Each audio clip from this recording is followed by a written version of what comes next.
दिया जाए तो अच्छा रहेगा। तो मैं अभी अगले वक्ता के रूप में झाबुआ विधायक आदरणीय श्री विक्रांत भूरिया जी से आग्रह करूंगा कि वे मंच पर आए और अपनी बात रखें। हमारे बीच में खुला सत्र शुरू हो गया है और हमारा सभी से निवेदन है कि समय का कम से कम ध्यान रखें, 5 से 5 मिनट रहे, क्योंकि वक्ता ज़्यादा है इसलिए सभी को समय देना है। हमारे बीच में युवा नेता हमारे सेंधवा विधानसभा क्षेत्र के श्री मोन्टू जी सोलंकी उपस्थित हुए हैं। उनका जो है मंच की ओर से सादर निमंत्रण है और उनका हार्दिक स्वागत करते हैं। साथ ही बहन राजकला बहन भी उपस्थित हुई है, उनका भी जो है हम मंच की ओर से हार्दिक स्वागत करते हैं। तो हमारे बीच में अभी झाबुआ विधायक डॉक्टर विक्रांत भूरिया जी आएंगे और अपनी बात रखेंगे।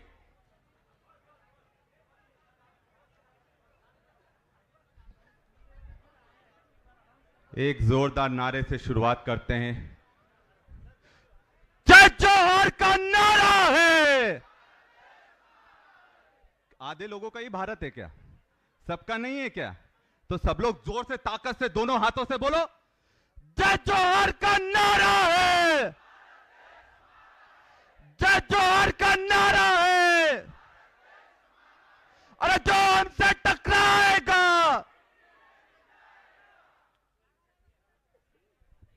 सभी को जय सेवा, जय जोहार, जय संविधान। सबसे पहले मैं अपने पुरखों को नमन करना चाहूंगा, जिनके कारण आज इस मंच पर हम लोग वक्तव्य देने के लिए तैयार हुए हैं। भगवान बिरसा मुंडा जी को याद करना चाहूंगा, टांटिया मामा को याद करना चाहूंगा, राजा खाजा को याद करना चाहूंगा, तिलका मांझी को याद करना चाहूंगा, बाबा देव को याद करना चाहूंगा, बड़ा देव को याद करना चाहूंगा। साथियों, बस 2 बात मैं आप सबके सामने रखने के लिए आया हूं। मुझसे पहले जितेंद्र जी ने, अशोक भाई चौधरी जी ने एक बात पर बहुत ताकत से अपनी बात रखी है। आदिवासियों का अस्तित्व 50,000 साल पहले से है। धर्म 5,000 साल पहले आया। पर क्या कारण है कि आज हमारे देश में धर्म के आधार पर आदिवासियों की पहचान हो रही है? क्या बेटे के दम पर बाप की पहचान होती है? क्या होती है कि नहीं होती? तो क्या कारण है कि आदिवासियों की पहचान धर्म के आधार पर कर रहे हैं? हमें इस बात को समझना पड़ेगा, क्योंकि लड़ाई बहुत लंबी है। पहले धर्म के नाम पर हमको बांटा जा रहा है, फिर उप जनजातियों के नाम पर हमको बांटा जा रहा है। एक नारा हम कहते हैं, एक तीर एक कमान। क्या बोलते हैं? एक तीर एक कमान, एक तीर एक कमान। तो जब हम एक तीर एक कमान बोलते हैं और आदिवासी एक समान है, तो हम छोटी छोटी जनजातियों में क्यों बट रहे हो? अगर बट जाओगे तो निपट जाओगे।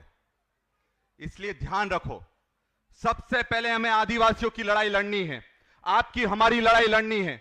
और मैं आपको विश्वास दिलाता हूं, यहां पर बहुत सारे जनप्रतिनिधि आए हैं, हमारे आदिवासी भाई बहन आए हैं, और आज समाज के लिए हम लोग पूरी ताकत से एकजुट होकर आए हैं।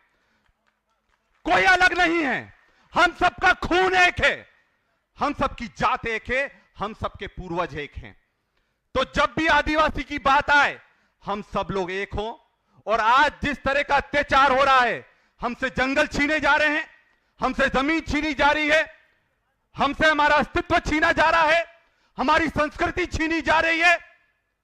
मैं आप सबसे यही बोलना चाहता हूं, अब आंसू बहाने का समय नहीं है। आंसू बहाओगे कोई नहीं पूछने वाला। अब मुट्ठी एक करना की आवश्यकता है। मुट्ठी एक कर कर पूरी ताकत से दहाड़ लगाना पड़ेगी। ये दहाड़ लगाओगे तब जाकर जो लोग हमारे अधिकार पर चोट कर रहे हैं ना, उनको दरकिनार करने का भार करेंगे। और आपको मैं विश्वास दिलाता हूं, भविष्य को बचाएगी। तो इस नई पीढ़ी की आवाज बुलंद करते रहो। और आप लोग याद रखना, जितने भी लोग यहां बैठे हैं, आप लोग आज आरक्षण के कारण आपकी पूछ परख हो रही है। और जब जब आरक्षण पर चोट होगी, संविधान पर चोट होगी, तो हम सब एक होंगे। होंगे कि नहीं होंगे? तो एक नारा लाओ, संविधान की रक्षा कौन करेगा? सारे हाथ नहीं उठ रहे, सारे हाथ नहीं उठ रहे। संविधान की रक्षा कौन करेगा? जल जंगल की रक्षा कौन करेगा? आदिवासियों की रक्षा कौन करेगा? हम रक्षा भी करेंगे, और जगह जान देने की बात आई तो सबसे पहले हम लोग आगे रहेंगे, ये आपको विश्वास दिलाता हूं। बहुत बहुत धन्यवाद। जय हिंद, जय आदिवासी।